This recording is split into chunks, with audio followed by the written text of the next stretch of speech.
जय हिंद दोस्तों। आप सभी का आपके अपने YouTube channel study with Anil sir पर स्वागत है। सुबह के 10 बज चुके हैं और हम हाजिर हो गए हैं आपकी परीक्षा की तैयारी को और बेहतर करने के लिए ज्योग्राफी की एक और वीडियो लेकर। तो वीडियो को लाइक एंड शेयर करें और हमारे चैनल को सब्सक्राइब करें तथा बेल आइकन को प्रेस करें, जिससे हर वीडियो का नोटिफिकेशन पहुँचे आप पर सबसे पहले। तो चलिए शुरू करते हैं आज की वीडियो। जैसा आप थंबनेल में देख रहे हैं, वायुमंडल, सूर्य तप एवं तापमान, भाग 2। क्वेश्चन है, पृथ्वी पर सर्वाधिक गर्म स्थान कहाँ पाया जाता है? ऑप्शन 1 विषुवत रेखा, ऑप्शन 2 सवाना अक्षेत्र, ऑप्शन 3 मानसून अक्षेत्र, ऑप्शन 4 उष्ण कटिबंधीय मरु अक्षेत्र। तो पृथ्वी पर सर्वाधिक गर्म स्थल उष्ण कटिबंधीय मरु क्षेत्रों में पाए जाते हैं। आपका आंसर है उष्ण कटिबंधीय मरु अक्षेत्र। नेक्स्ट क्वेश्चन, कर्क रेखा तथा मकर रेखा के मध्य के भाग को क्या कहते हैं? ऑप्शन 1 शुष्क कटिबंध, ऑप्शन 2 शीतोष्ण कटिबंध, ऑप्शन 3 उष्ण कटिबंध, ऑप्शन 4 शीत कटिबंध। तो कर्क एवं मकर रेखा के मध्य भाग को उष्ण कटिबंध कहते हैं। यहाँ सूर्य की किरणें वर्ष भर लगभग सीधी पड़ती है, अतः बहुत गर्मी रहती है। जैसे ये आपकी अर्थ हो गई, ये 0 डिग्री, ये 23.5 डिग्री नॉर्थ और ये 23.5 डिग्री साउथ। तो ये आपकी कर्क हो गई और ये आपकी मकर हो गई और ये आपकी भूमध्य हो गई। तो जो कर्क रेखा और मकर रेखा का ये वाला क्षेत्र है, इस पर सूर्य की किरणें लगभग पूरे वर्ष सीधी रहती है, जिसे हम उष्ण कटिबंध कहते हैं। नेक्स्ट क्वेश्चन, तापक्रम का अध्ययन किस रूप में नहीं किया जाता है? ऑप्शन 1 ऊर्ध्वाधर वितरण के रूप में, ऑप्शन 2 क्षैतिज वितरण के रूप में, ऑप्शन 3 तिर्यक वितरण के रूप में, ऑप्शन 4 प्रादेशिक वितरण के रूप में। तो तापक्रम का अध्ययन ऊर्ध्वाधर वितरण के रूप में, क्षैतिज वितरण के रूप में तथा प्रादेशिक वितरण के रूप में किया जाता है, जबकि तिर्यक वितरण के रूप में नहीं किया जाता। तो आपका आंसर है तिर्यक वितरण। नेक्स्ट क्वेश्चन, निम्नलिखित में से कौन सा उच्च वायुमंडलीय तापीय प्रतिलोमन का एक प्रमुख कारण है?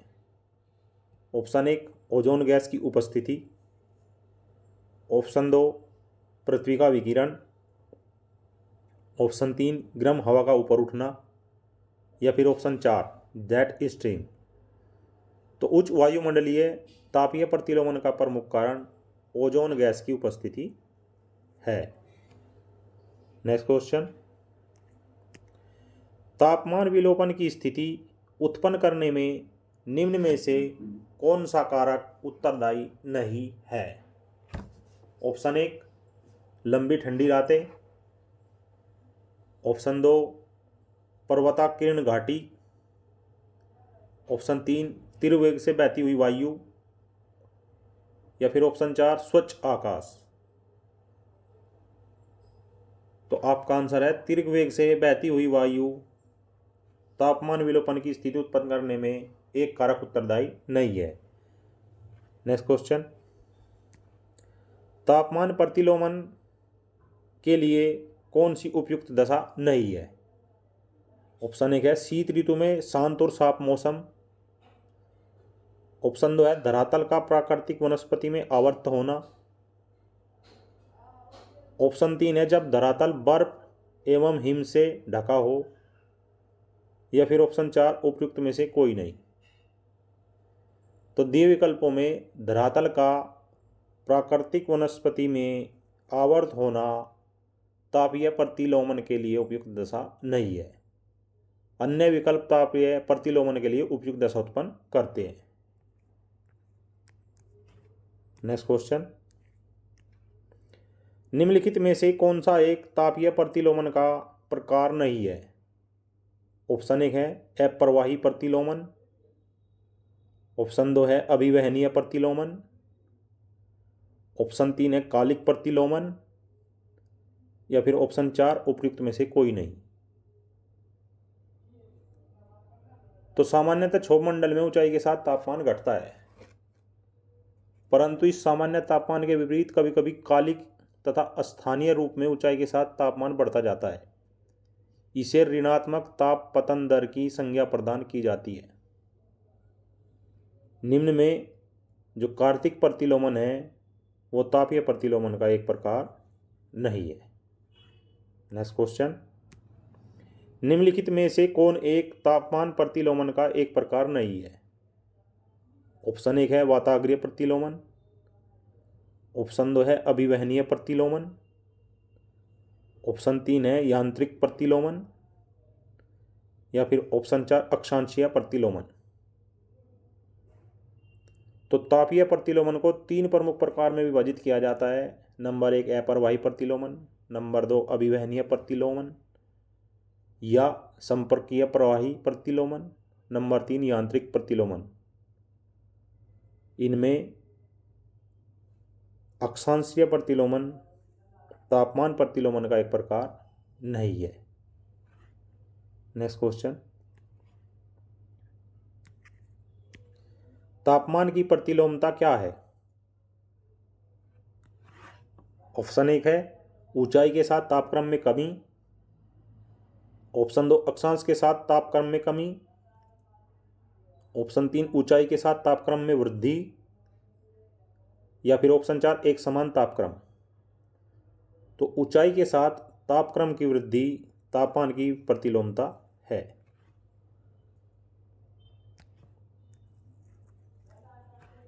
नेक्स्ट क्वेश्चन, लंबी रातें, स्थिर मौसम, स्वच्छ आकाश आदर्श दशाएं किस लिए हैं?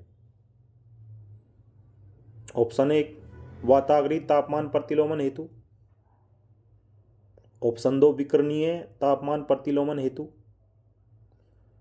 ऑप्शन 3 घाटी तापमान प्रतिलोमन हेतु।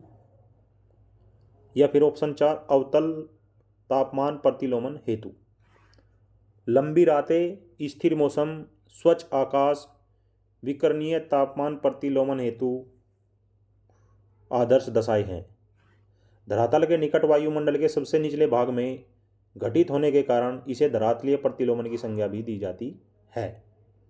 नेक्स्ट क्वेश्चन, संघनन की गुप्त उष्मा के मिलने पर ऊपर उठती हुई वायु के तापमान में हुई कमी क्या कहलाती है? ऑप्शन 1 सामान्य ह्रास दर। ऑप्शन 2 शुष्क रुद्धोष्म तापमान परिवर्तन। ऑप्शन 3 आर्द्र रुद्धोष्म ताप परिवर्तन। या फिर ऑप्शन 4 ओसांक। तो वायुमंडल में ऊपर उठते समय संतृप्त वायु राशि जिस दर से ठंडी होती है उसे आर्द्र रुद्धोष्म तापपतन दर या आर्द्र एडियाबैटिक दर कहा जाता है। और यह सामान्यतः प्रति 1000 मीटर पर 6.5 डिग्री सेंटीग्रेड होती है। नेक्स्ट क्वेश्चन, प्रत्येक 100 मीटर की ऊंचाई पर तापमान की सामान्य ह्रास दर कितनी होती है? Option 1 0.65 degree centigrade. Option 2 0.8 degree centigrade. Option 3 0.90 degree centigrade. या फिर ऑप्शन 4 उपयुक्त में से कोई नहीं।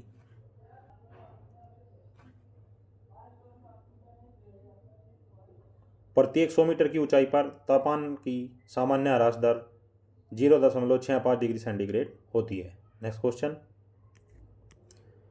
वायु के क्षैतिज संचरण के कारण ऊष्मा के स्थानांतरण को क्या कहते हैं? ऑप्शन 1 अभिवहन। ऑप्शन 2 संचालन। ऑप्शन 3 विकिरण। या फिर ऑप्शन 4 उपयुक्त में से कोई नहीं। तो वायु के क्षैतिज संचरण के कारण ऊष्मा के स्थानांतरण को अभिवहन कहते हैं। नेक्स्ट क्वेश्चन, शुष्क रुद्धोष्म ताप ह्रास दर क्या है? ऑप्शन 1 है 6 डिग्री सेंटीग्रेड प्रति 1000 मीटर।